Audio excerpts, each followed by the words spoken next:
My full name is Maxwell Claude Ringrow, Ringrow, born on the 13th of August 1928. I am going to celebrate my 94th birthday. I think that is due in part to my Indian heritage because my family, my wife and I, and our children all came from India. We are part Indian and part English. Very nice. My parents were railway people. They didn't earn much money, but they gave us a very good childhood. We were never short of anything, particularly food. Yeah, I had a good childhood. And then I went to school and I spent 5 years there in school. Oh, I was in school for 5 years as a boarder in the same town that I was born. And the town's name was Bangalore, you may have heard it. I spent all my childhood in India. I was educated there. I wanted to be a pilot, flying an aeroplane. But that was not possible because when I passed out in 1944 from school, I was wanting to get straight into the Air Force. I had a brother-in-law who was not exactly my brother-in-law. He was due to marry my sister and he died 18 days before the wedding. He died in an air crash. He crashed his aeroplane and died. He was a pilot. And my mother wouldn't hear of joining the Air Force. And in those days, we listened to our mothers, whatever was their wish, we obeyed. She told me, no way in the world you are going to become a pilot. It was a great disappointment for them, for me. And then my second wish was that I pursue something that was of great interest to me, that is the English language. And in my senior Cambridge examination, I got a credit for English, and I wanted to be involved in literature, But that also didn't happen. My dad didn't have the necessary funds to send me to university, so I took up a job, which was my third interest. Even when I was in school, I was a wheeler and dealer, Anything that made money, I was into. And in school, I did all sorts of things to make money, and I was very successful. So when I came out of school, I got a job in a commercial firm, and I soon excelled in that job. I was the manager of what they call sundry imports department. I learned everything about foreign trade, between India and all over the world we were trading. Britain, Japan, the United States, and all over the place. So I got a good knowledge of foreign trade. Everything you needed to know. And then, because of my knowledge in foreign trade, I tried my hand at doing business on my own. But it was all too hard. It was all too difficult. So I was looking for another job, something that gave me interest.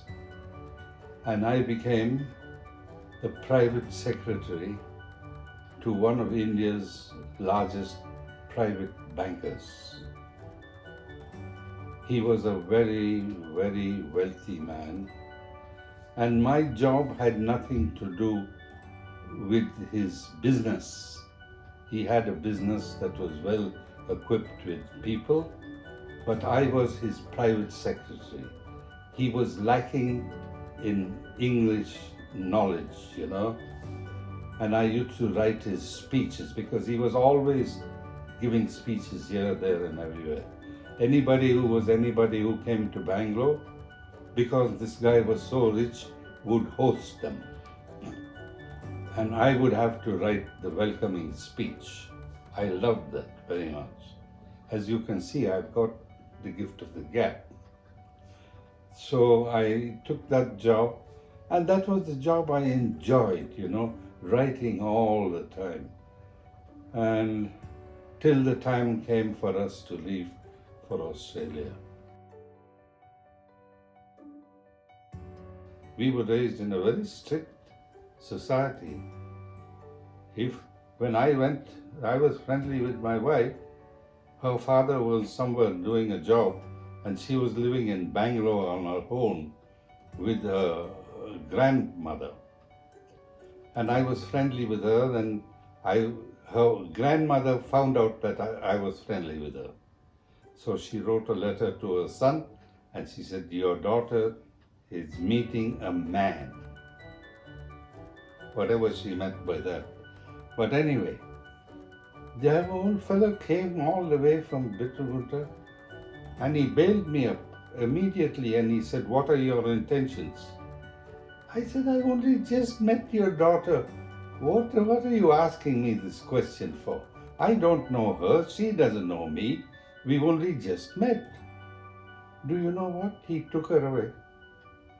Yeah, he took her back to his house. He said, "Then you can't see her. Unless you say that you're going to marry her, there's no way that I'm going to allow this." So he put her on the train and took her back to his house. And I was without her for almost 1 year, or maybe 9 months. And we used to write and things like that. Till eventually we just decided to get married. And then I had to tell him that I'm going to marry your daughter. Then he allowed me to see her. But they were so strict in those days. In India, when she was very young, she was, well, not very young, she was 20 years old. And I was 24 or 20. I was 7 years senior to her. She was a very good support for me. She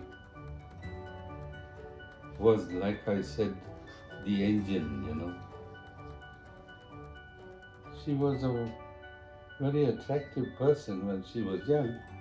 Oh, that's why I was chasing her, I suppose. We both lived in the neighborhood, but I will say this about our marriage. We were both born, although 7 years apart, in the same hospital in India. And then we were baptized, we are Christians, in the same church where we got married. Her father and mother got married in that church, same church. My father and mother got married in that same church. So, this is all, we never knew about it till we got married. So when we got married and we were exchanging thoughts about our background, all this emerged.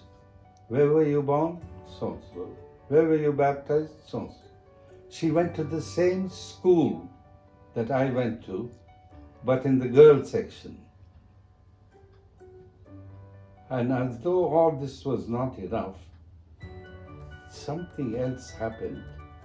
As I said, we were in the same school together.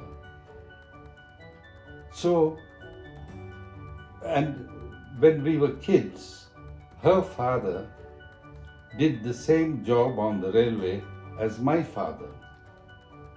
And so, my father and her father were being posted here, there, and everywhere.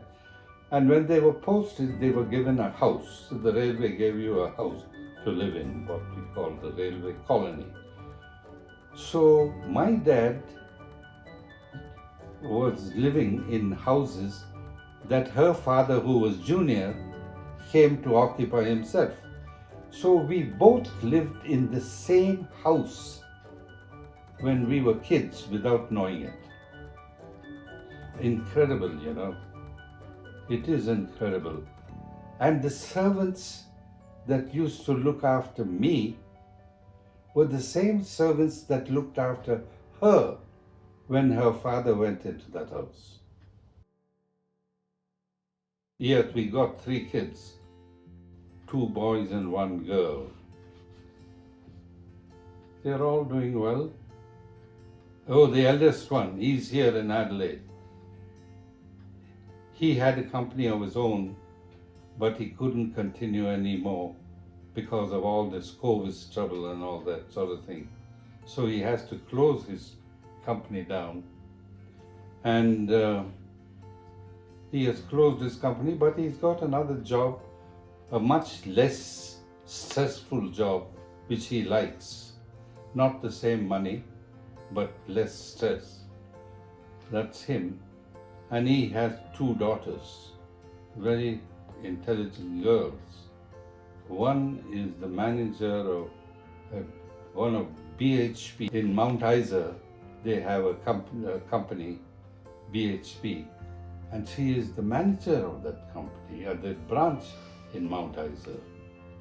So she is doing very well for herself. The other one, her sister, is here. I don't know, but she is married to some guy. He's a young guy. He's a German. He would be about 30 years old. But he is doing extremely well. My youngest son, who lives in Sydney, he was doing particularly well. He was a director in Sony. Very big job. My daughter works here. She has also got a very major job. She works for a health company by the name of Ramsay, R-A-M-S-A-Y. She's the Adelaide coordinator for Ramsay. She was just a nurse at one time, and then she specialized in psychiatric nursing. And Ramsay have a lot to do with this health business. So she is the boss of the local branch here. Well, when we were in India, my community was called the Anglo-Indian community, half English, half Indian.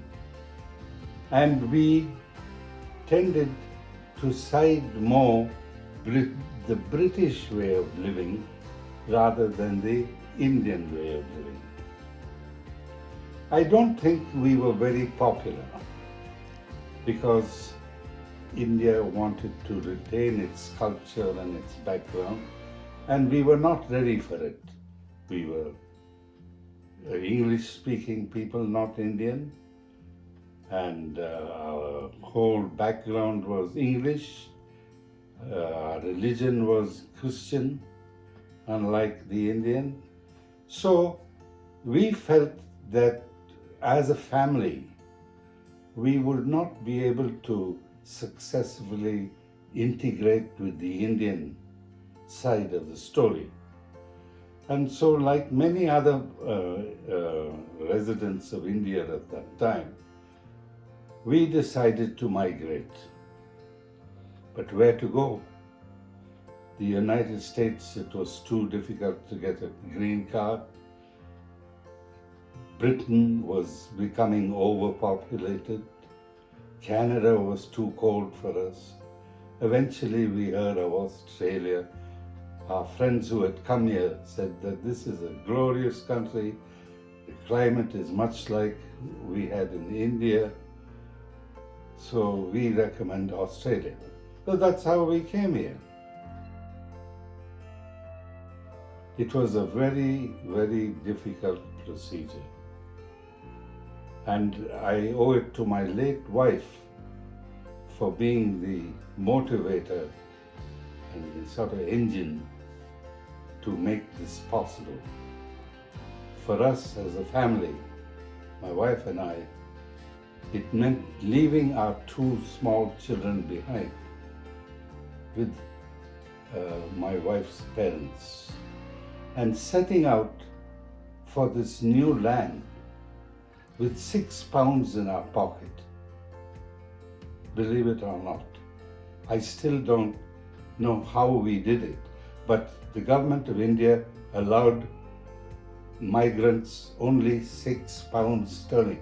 You may have been the richest man in the world, but all you got was £6 in foreign exchange. So to make up one's mind to come to a new country, no job, no friends. I had one associate here, a fishing buddy of mine in India, who eventually became our benefactor. He gave us a roof over our heads, my wife and I, with our £6 sterling. And to make a long story short, that's how we started, very, very hard. My wife used to cry every so often for her two babies in India. It was all very hard, but somehow we did it. And I sometimes wonder at the sheer fortitude of people to do something like this, It's not easy. But we did it. My wife got a job. She was a stenographer, so she was able to get a job. But I struggled because I came with a commercial background. And at that time, Australia was not so much interested in commercial people. They wanted tradesmen, And I didn't know how to hammer a nail into a piece of wood. So I struggled for a while, and it began to irk me when one after the other employer would ask me the question, have you any Australian experience?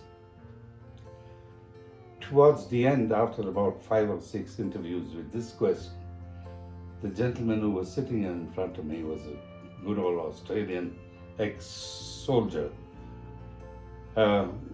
He was a very kindly person, but he made the mistake of asking me, Mr. Ringrow, have you got any Australian experience? By that time, my temper had expired, gone. So I turned on him and I said, Mr. Nichols, I put it to you as a thinking Australian, how am I ever going to get Australian experience unless some Australian like you gave it to me? He was shattered, the man. I could see. He was visibly shattered by that remark. He bumbled into something that, oh, can I see you again, or something like that. And I went away. That afternoon he phoned me and said, we have found you a job. You see, that's how it happened. He asked me, when can you join? I said, what about this afternoon? In jest, you see. He said, no, not that quick. You come in on Wednesday, that's when our week starts. I said, right. But it is fortunate I got that job because I already had one job which was offered to me the previous morning, and that was the lawn keeper in Chrysler's Corporation, They offered me this job, and when they heard my resume, they said the only job we have available for you is the keeping lawns. And I was thinking to myself, oh God, keeping lawns. I had servants to do this job in India. Now he wants me. I came home distressed, I told my wife, I've got a job, but it's the lawn keeper. I am in fear and trembling that I'm going to bugger up all their lawns, What did I know about lawn keeping? I said to myself, what a drop this is in life. And because we had servants in India to do, I never learned any tradesman's job.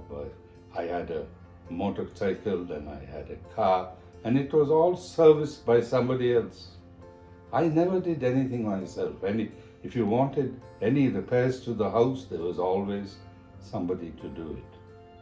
So that was my life in India. And then when I came here, my wife also was in the same situation. She didn't know how to boil an egg. So she was in trouble as far as food was concerned. Well, we somehow managed, we pulled along. Anyway, I got this other job, this commercial job. It was a clerk. There wasn't any job. This old fellow was so disturbed by my remark about when some Australian gave it to you. So anyway, I had a job, $45 a week. And when I went in on the Wednesday, I found that there was no real job as such. They were asking me to do things which I could have done as a schoolboy, But they gave me the job out of sympathy, of pity. So I worked with them for a week. It was December, and they were closing down for Christmas. But he offered me the job after the vacation, so I accepted it with much gratitude.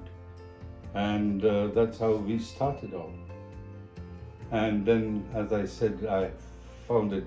I wasn't happy with this job this guy gave me. It was too elementary for me. I wanted something with challenge.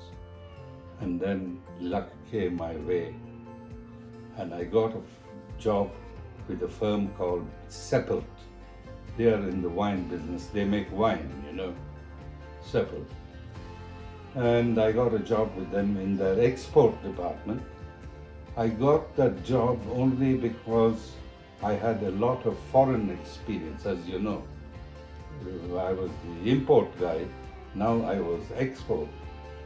And when they appointed me as just an assistant in their export department, they soon learned that they were wasting their time and mine. So I started to go overseas as their representative. Seppelt.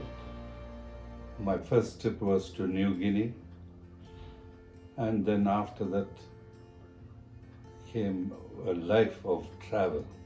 Fortunately, I loved traveling because it involved flying, I must have done a few million miles in my lifetime in flying around the world, because I've been to 46 countries. I've had 33 overseas trips. I've seen practically every country in the world. As a traveler, what part of the world I liked best was the South Pacific.